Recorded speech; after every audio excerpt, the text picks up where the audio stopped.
Assalamualaikum warahmatullahi wabarakatuh. Perkenalkan, nama saya Sirna Rahayu, NIM H012157 dari kelas D Prodi Pendidikan Bahasa Inggris Angkatan 2021. Video ini saya buat untuk memenuhi tugas MIT mata kuliah Curriculum and Material Development. Nah, di video kali ini saya akan membahas dua materi, yaitu Kurikulum Merdeka dan Modul Ajar. Nah, yang pertama yaitu Kurikulum Merdeka. Nah, Kurikulum Merdeka ini memiliki 6 struktur, yaitu program intrakurikuler, program ekstrakurikuler, proyek penguatan profil pelajar Pancasila, asesmen, alokasi waktu, dan perangkat ajar. Nah, yang pertama yaitu program intrakurikuler. Nah, program intrakurikuler ini meliputi kegiatan yang masuk ke dalam roster. Nah, tujuannya itu adalah untuk mengembangkan kompetensi murid sesuai dengan capaian pembelajaran pada fasenya. Yang kedua yaitu program ekstrakurikuler. Nah, yang termasuk ke dalam kegiatan ekstrakurikuler ini yaitu kegiatan yang dilakukan oleh murid di luar jam sekolah. Dan yang ketiga yaitu proyek penguatan profil pelajar Pancasila. Kegiatan ini mengambil alokasi waktu sekitar 30% dari total alokasi waktu dalam setahun.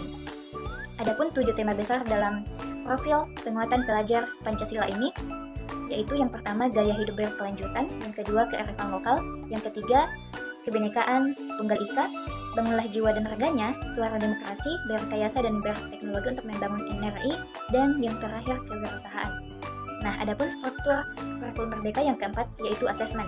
Nah, asesmen merupakan proses pengumpulan dan pengolahan informasi untuk mengetahui kebutuhan belajar, perkembangan dan pencapaian hasil belajar.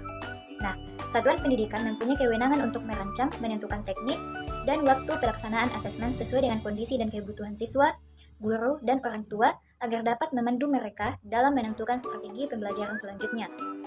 Nah, asesmen juga berperan sebagai bahan refleksi untuk meningkatkan kegiatan pembelajaran. Nah, kemudian struktur kurikulum merdeka yang kelima yaitu alokasi waktu. Nah, dalam kurikulum merdeka, satuan pendidikan diberikan keleluasaan untuk menentukan alokasi waktu pembelajaran. Nah, alokasi waktu ini terdiri atas 3 model, yaitu yang pertama model reguler, yang kedua model blok, dan yang ketiga model kolaborasi. Nah, model reguler ini adalah pembelajaran yang paling umum digunakan. Setiap pembelajaran dilakukan terpisah antara satu mapel dengan mapel lainnya. Yang kedua, model blok, yaitu waktu pelajaran dikelola dalam bentuk blok-blok waktu. Kemudian yang ketiga, model kolaborasi. Guru berkolaborasi sedemikian rupa untuk merencanakan, melaksanakan, dan melakukan asesmen untuk suatu pembelajaran yang terpadu. Nah, kemudian struktur kurikulum merdeka yang keenam yaitu perangkat ajar. Nah, dalam kurikulum merdeka, satuan pendidikan juga diberikan keleluasaan untuk memilih dan memberikan perangkat ajar kepada murid. Perangkat ajar bisa berupa modul ajar untuk kegiatan intrakurikuler, modul proyek dikhususkan untuk kegiatan P5, buku non-teks, video, dan lain-lain. Nah, dalam kurikulum merdeka terdapat capaian pembelajaran. Nah, capaian pembelajaran merupakan tujuan akhir di setiap fase pembelajaran siswa.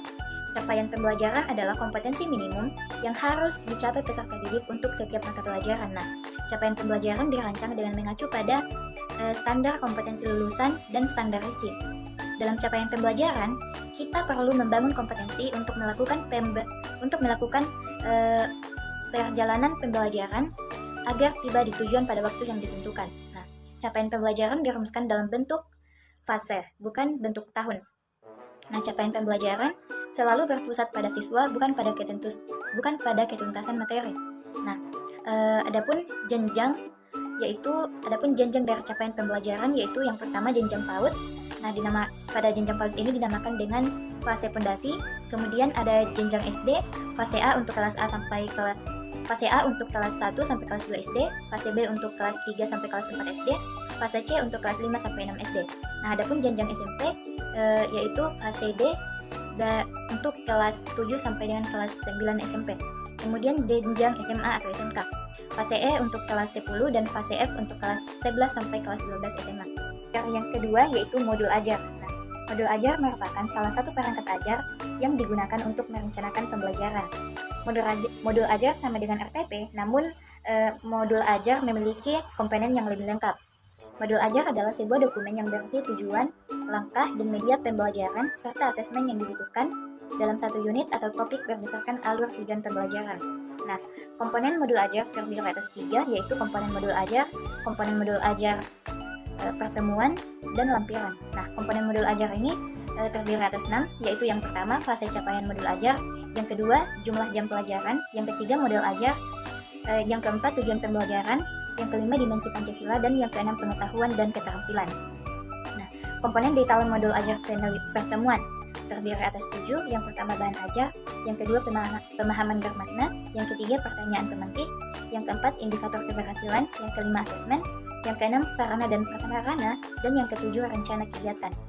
Nah, yang ketiga itu lampiran. Lampiran ini terdiri atas 3, yaitu lambar aktivitas, rubrik penilaian, dan bahan ajar lain yang relevan.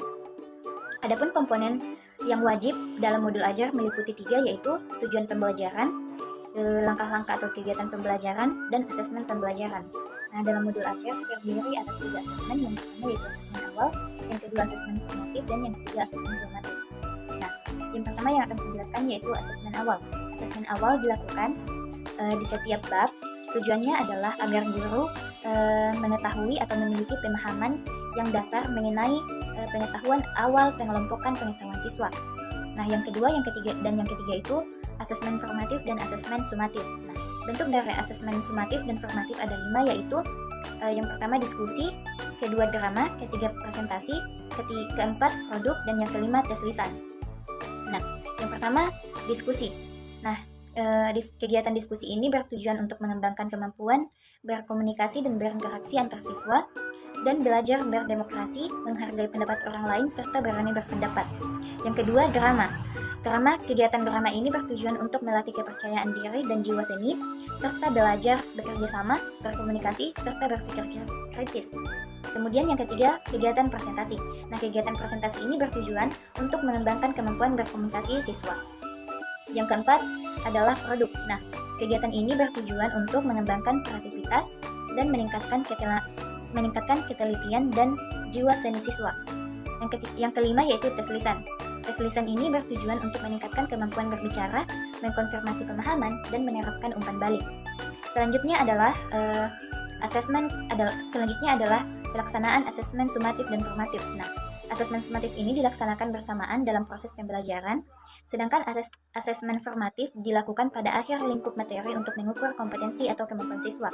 Yang kedua yaitu dalam asesmen sumatif dan formatif, pendidik dapat menggunakan teknik seperti observasi, performa yang meliputi kinerja, produk, proyek, portofolio, maupun tes. Nah, kemudian yang ketiga yaitu asesmen sumatif dan normatif dilakukan langsung dengan memberikan umpan balik atau intervensi kepada siswa maupun proses pembelajaran yang telah dilakukan. Nah, mungkin cukup sekian penyampaian materi dari saya. Terima kasih. Assalamualaikum warahmatullahi wabarakatuh.